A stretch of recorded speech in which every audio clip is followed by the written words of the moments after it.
Cambridge?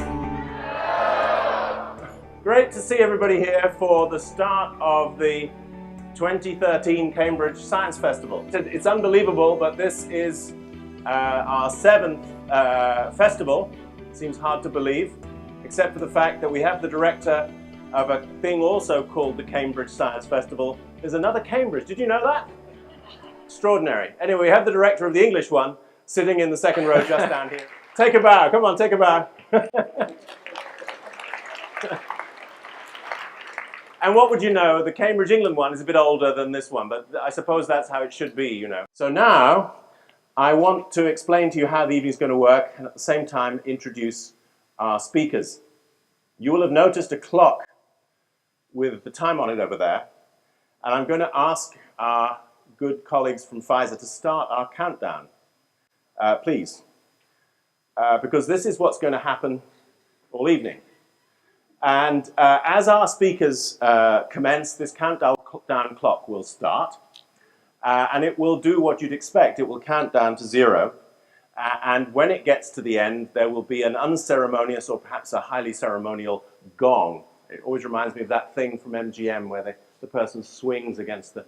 So it'll be like that. And we ask our speakers at that point to please wrap up with due speed. I mean, as I said to some of them earlier on, you should finish, of course, feel free to finish the sentence you're on. Possibly the paragraph, but certainly not the page. The same thing happens with questions. And in places that I can't quite see at the moment, but they will be there, I think we're going to have 2 mics, one on that aisle over there and one on this aisle over here. So if you want to ask a question of the speaker, please come up to one of the mics and I'll try to spot people efficiently. The same principle applies to the questions as to the speakers. That is, time is of the essence. So we ask our questioners that you try and ask short, concise questions, and we get a surprising number of questions and answers in 5 minutes, and then the gong goes. Oh. Any sound here? It's turning red. 4, 3, 2, 1.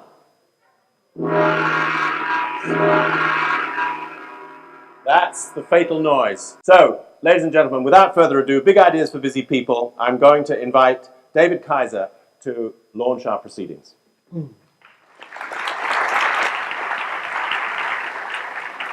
Thank you so much. It's a great, great honor to be here, but enough about that because we're all very busy.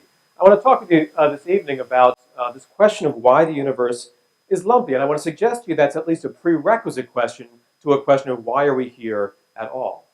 Now, what do I mean by lumpy? As we look out at the universe across a huge range of length scales, of sizes, we see structure.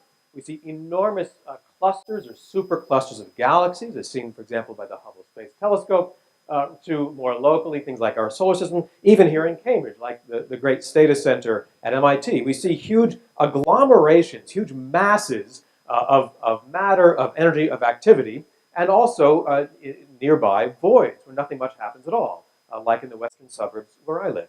And so how can we account for this pattern, this structure, where there are certain places with lots and lots of matter and energy and other places that are devoid? Now, we can get a lot of the way there by invoking gravity. Gravity is, in fact, the most aristocratic of physical forces. The rich really get richer. If there is, for some reason, some minute excess, some slightly more amount of mass or energy in one place than another, then that mass will attract more mass over time. It will grow and clump and clump and clump and grow, eventually account for, even with very specific details, these kinds of clusters. But you see, I had to cheat there. I had to say, if there was, to begin with, a small excess of matter, how do we account for that initial, that primordial excess, the earliest lumps from which the rest will grow? We have 2 main ingredients here in our current thinking. One ingredient from this smiling gentleman, Albert Einstein, and his crowning scientific legacy, the general theory of relativity, which tells us, for those of us who are busy, to boil it down, that space and time are as wobbly as a trampoline, that space-time will warp, it will distend in the presence of matter and energy. Imagine, indeed, like plunking a bowling ball in the midst of a trampoline.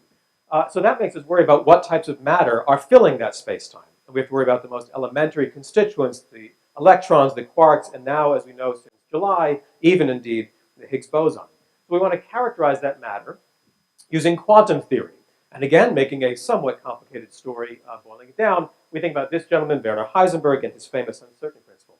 Long story short, matter is by necessity always jittery. Matter cannot help but suffer these so-called quantum fluctuations. It's like a child who can't sit still. That's saying how it distributes that mass and energy in space is always going to be fluctuating.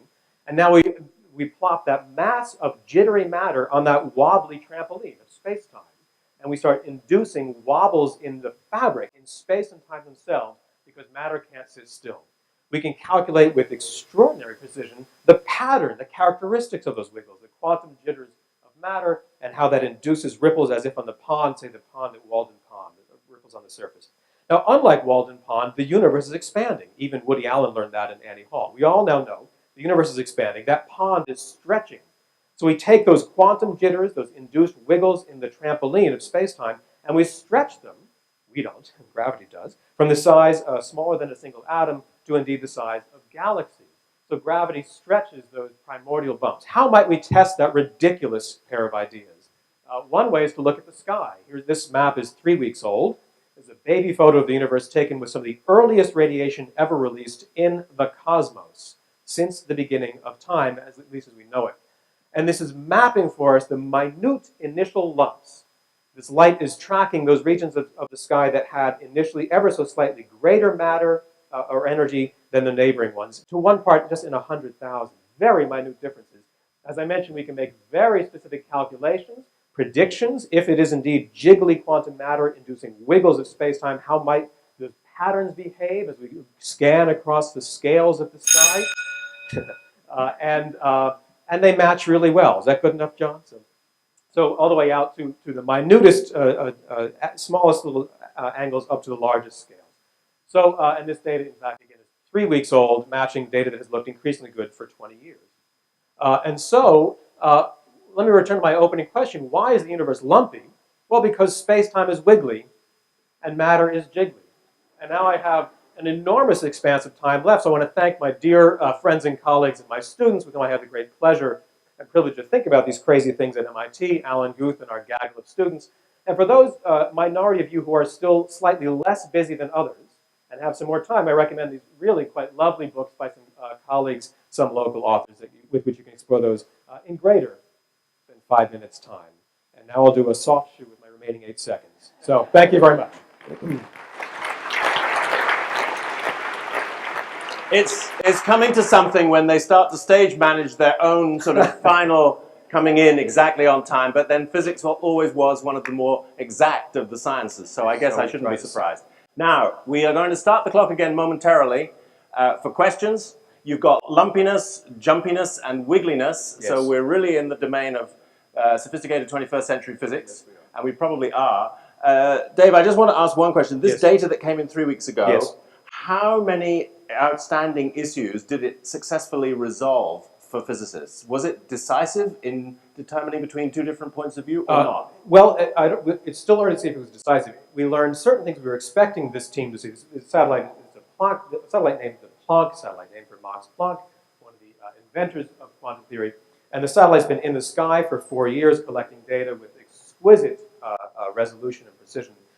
Some of us thought there would be certain very, very subtle patterns in there, even more subtle than the ones I haltingly flailed my arms about a moment ago. We thought there would be funny statistics and a skewed distribution. There isn't. In fact, there's a kind of vanilla statistics, which was surprising. So there were indeed some things we really, really did not know until 3 weeks ago, and others that were a much, much finer precision version of a story we'd known for quite some time. Now, I'm going to probably ask one more question because I'm not seeing anybody at a mic yet. So I want people to feel free to come up to these mics, and if you're there, you'll get to ask a question. But please don't just leave it all to me, because otherwise, you know, who wants to hear me going on? But I'm also hearing vague news that there is yet another data collection project planned, yes, which will be yet more accurate in measurement of lumpiness and might take us to the next stage. Is that true? So there are many, and there are many other kinds of lumps to explore. So one kind of lump we'd like to measure is a different kind of gravity wave. The ones I mentioned have a very simple mathematical structure. They really are like ripples on a pond. There are others called gravitational radiation, which we think are out there. Some people, many people think are out there. And humongous experiments are being built with 4 kilometers on a side, and one built in Washington State, and one in Louisiana, and others around the world, to try to measure a different kind of ripple on that pond. And that would be truly astounding if we can get real data on that. That's one among many. There are other tests as well. So there's a lot to learn from peering deeply at the sky at night, and indeed from looking not only with radiation, but with other kinds of wiggles as well. Okay, thank you. Please, over here. Yes, hi. So given that the universe is expanding and that gravity causes lumpiness, is the universe getting lumpier? Oh, it is, yes, indeed. And so the question was, what might have started the lumpiness off first? Yes, you're quite right. The universe is indeed getting more lumpy over time, so we can't turn gravity off. Right? And so those areas that have begun ever so slightly more lumpy back almost 40 years ago, as far as I can tell, would grow more lumpy over time, and that process keeps something going down. And so there is indeed that's why we have this huge range of scales. In fact, we'll be hearing more about down the aisle. There's a real structure to the solar system now that develops over a certain time scale. There's structures as well. So the lumpiness hasn't stopped. What I was worried about was how did it start? Yes, please. That was actually my question, was in the moment of the singularity, was it homogeneous, and at what point did it start to become lumpy?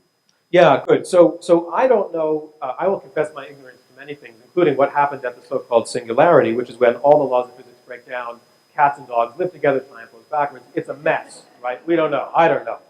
And so what best we can do is push things back remarkably close to that, which is still an infinite time away.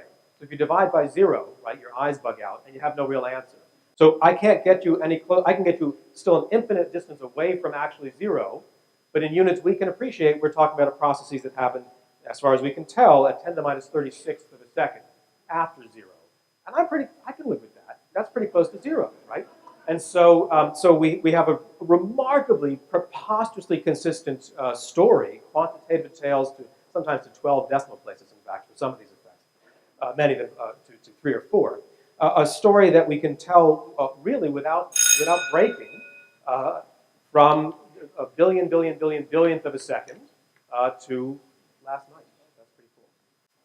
Thank you. Sorry, I'm going to take one from over here next, and then with a bit of luck, one more. Yeah. I'm completely ignorant of the subject, but how do these lumps relate to the dark matter? Are they the same thing or completely the opposite? That's a great question. And the short answer is they seem to be distinct. So the lumps will grow further over time, and certain lumps will intensify, we can now tell, through the dark matter. That has to do with the way in which galaxies will indeed clump, but that's a late universe phenomenon compared to this. The wiggles we're talking about here are these primordial wiggles, the wiggles that started them all, might indeed have been in something like the Higgs boson, which now, thank goodness, people have actually maybe really seen. And so we don't need dark matter to explain these primordial wiggles, though indeed that becomes increasingly important over time as we get closer in cosmic history. They're related.